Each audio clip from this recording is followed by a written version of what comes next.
Lucas. Glória a vós, Senhor. Naquele tempo, os apóstolos disseram ao Senhor: aumenta a nossa fé. O Senhor respondeu: se vós tivesseis fé, mesmo pequena, como um grão de mostarda, poderias dizer a esta amoreira: arranca-te daqui e planta-te no mar, e ela vos obedeceria. Se algum de vós tem um empregado que trabalha a terra ou cuida dos animais, por acaso vai dizer-lhe, quando ele volta do campo: vem depressa para a mesa? Pelo contrário, não vai dizer ao empregado: prepara-me o jantar, cinge-te e serve-me, enquanto eu como e bebo. Depois disso, tu poderás comer e beber? Será que vai agradecer ao empregado porque fez o que lhe havia mandado? Assim também vós, quando tiverdes feito tudo que vos mandaram, dizei: somos servos inúteis, fizemos o que devíamos fazer. Palavra da salvação. Glória a vós, Senhor. Sejam sentados um momento, por favor. Os queridos amigos, irmãos e irmãs, nesta semana que passou, nós, como família, celebramos o 2º ano do falecimento do meu irmão Luiz Carlos. Ele esteve por um tempo largo aqui conosco em Uberaba, depois veio a falecer no dia 29 de setembro, e nós levamos o seu corpo para ser sepultado lá em Alfenas, que é a nossa terra. Quando ele foi diagnosticado com câncer, e um câncer agressivo no cérebro, minha mãe fez uma promessa. E essa promessa era de ir até a Aparecida e levar para colocar aos pés de Nossa Senhora um voto, uma cabeça de cera com o nome dele, porque ela tinha certeza no seu coração que, por intercessão de Nossa Senhora, Deus faria o melhor do meu irmão. Quando da sua cirurgia, os médicos me chamaram de lado e disseram: moço, esse tipo de câncer extremamente agressivo, e o seu irmão terá 1, 2 meses, no máximo 3 meses de vida. E são médicos muito queridos lá de Alfenas. E eu disse a eles que agradecia todo o esforço que estavam fazendo, todo o empenho, a sua medicina colocada a serviço do meu irmão, mas quanto ao tempo, não era com eles, era com Deus. Meu irmão viveu por 2 anos. Depois da cirurgia, se recuperou, ficou bom, mas depois o câncer voltou, e aí não teve jeito, e ele veio a falecer. Mas tinha a promessa da minha mãe para ser cumprida. E achei bonito, porque mesmo ela, como mãe, que viu o seu filho morrer, mantinha no coração essa certeza: Deus fez o melhor para ele. Então eu quero cumprir a promessa que eu fiz. Então nós fomos à Aparecida esta semana para que ela pudesse cumprir a sua promessa, como de fato cumpriu. Deixamos lá, nos pés de Nossa Senhora, do jeitinho que ela tinha feito a promessa, do modo como ela tinha prometido, nós cumprimos. Chama a atenção a Sala dos Milagres, como está organizada agora. E é impressionante o número de ex-votos, que são esses objetos de cumprimentos de promessa postos lá. Camisas de time, chuteiras, instrumentos musicais, diplomas, fotografias, também objetos de cera. E se esses esgotos estão postos lá, é porque Nossa Senhora, de algum modo, foi uma presença materna na vida daquela pessoa ou de alguém da família daquela pessoa. E foram até lá, no tempo que foram, do jeito que puderam, para cumprirem a sua promessa também. Mas impressiona no subsolo da Basílica hoje a imensidão da Sala dos Milagres, como nós chamamos.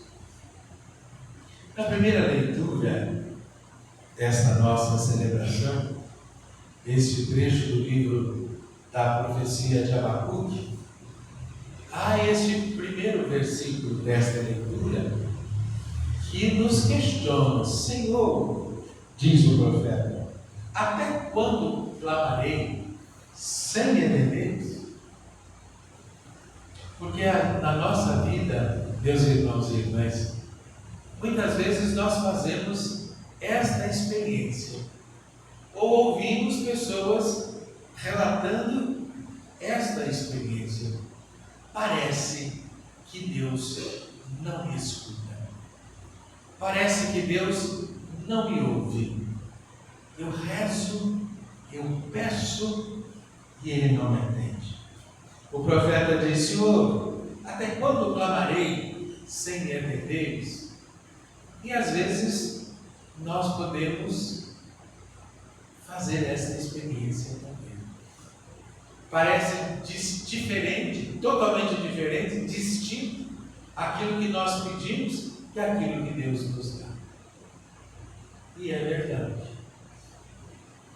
Muitas vezes Deus não vem ao nosso encontro do jeito que nós pedimos.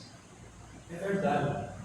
Muitas vezes Deus não nos dá aquilo que nós estamos pedindo do jeito que nós estamos pedindo. E fica então esta impressão forte no nosso coração, mesmo no coração de quem tem fé. Senhor, até quando clamareis sem me atender? Eu peço, o Senhor não me escuta, eu peço, o Senhor não me atende. Eu peço uma coisa, o Senhor me dá outra.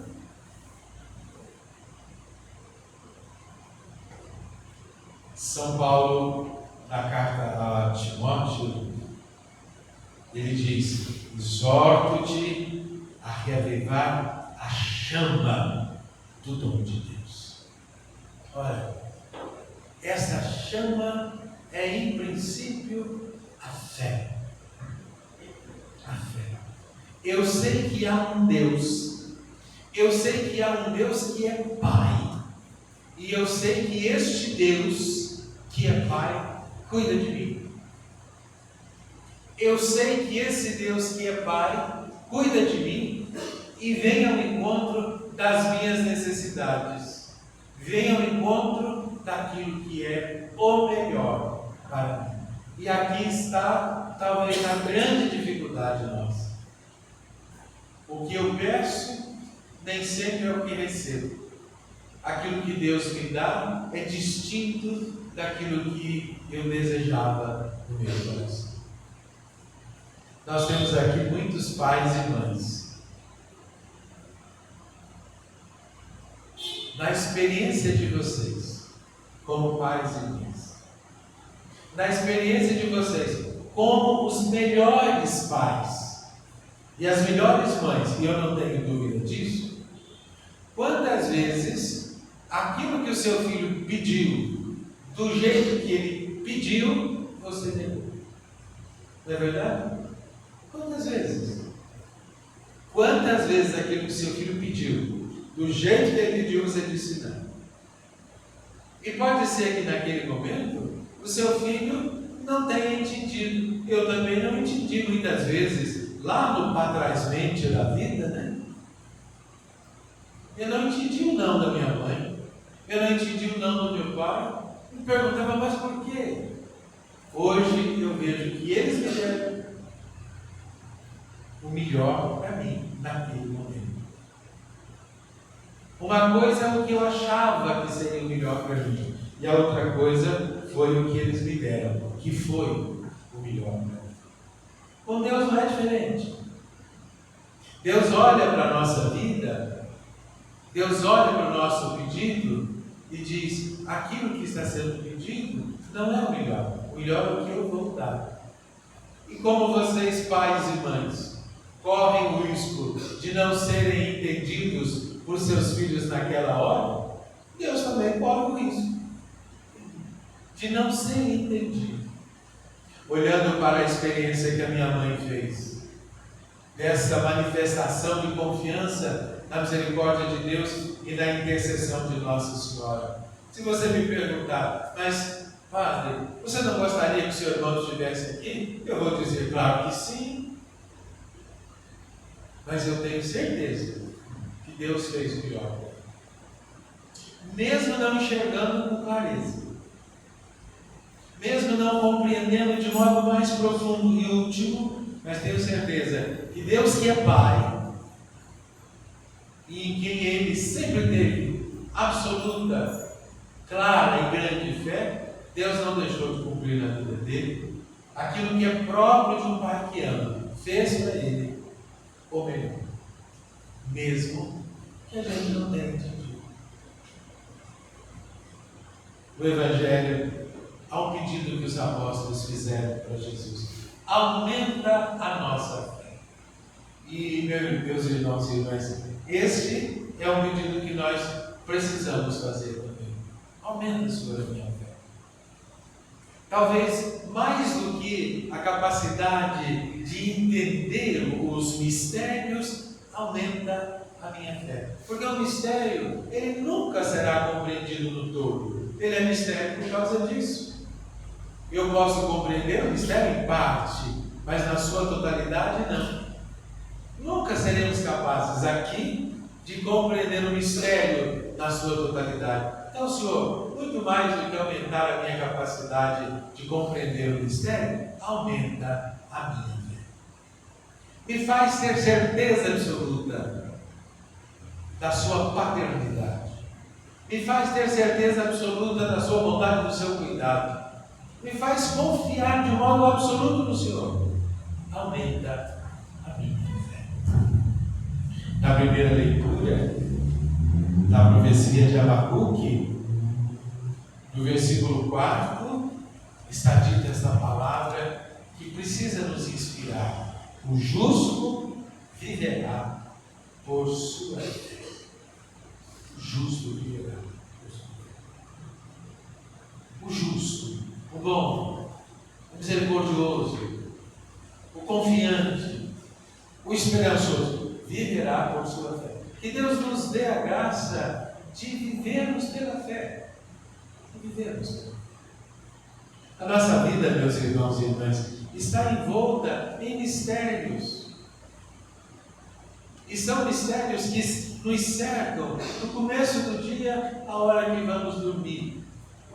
Quantas coisas nos escapam à compreensão? Muitas nós entendemos perfeitamente bem.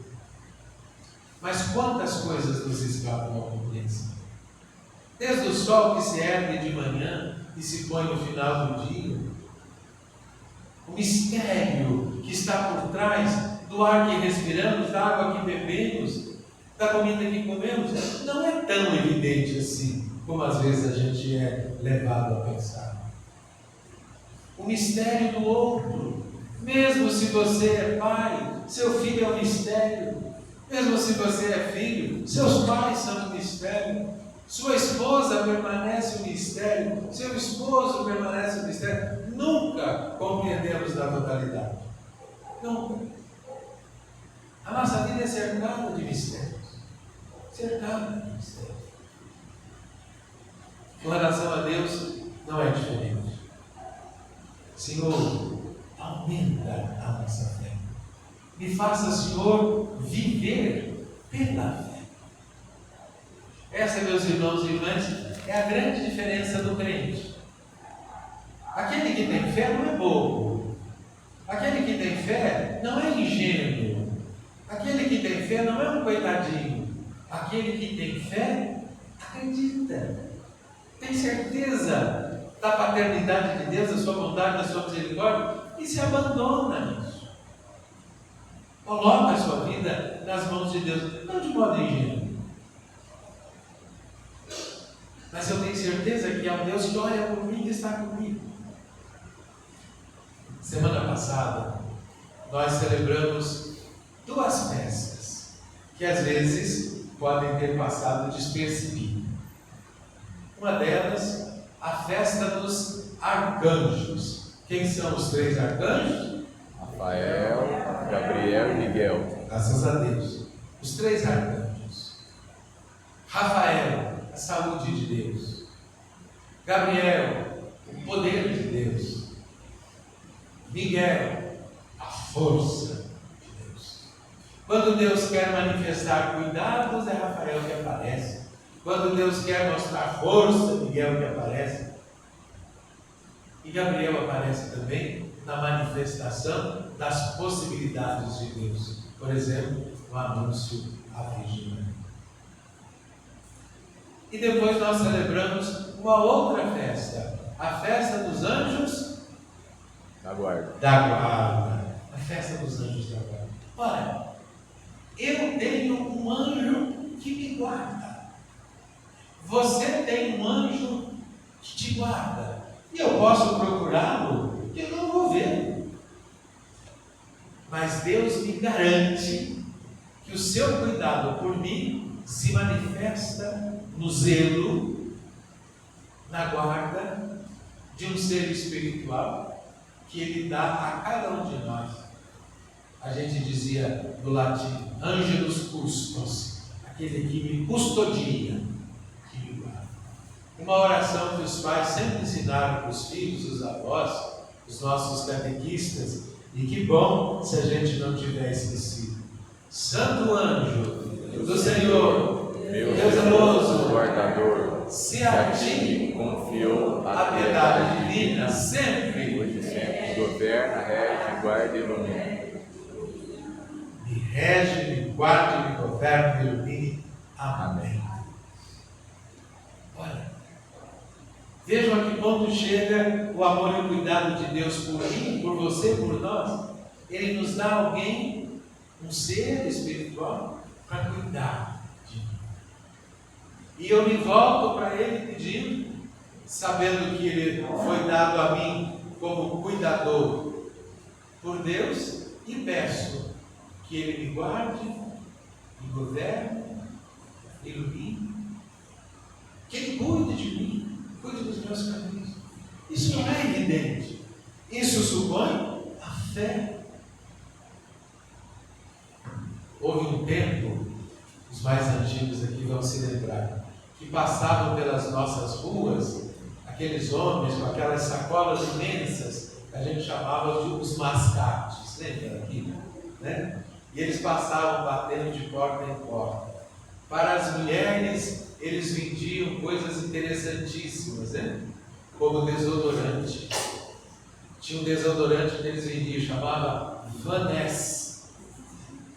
Para as mulheres pintarem o cabelo, tinha o tablete Santo Antônio, né?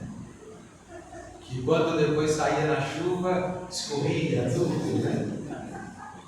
Vendiam cortes de tecidos, mas eles também traziam quadros, imagens, que a gente nunca dizia que comprava, a gente dizia que trocava, né? A imagem de um santo a gente não comprava.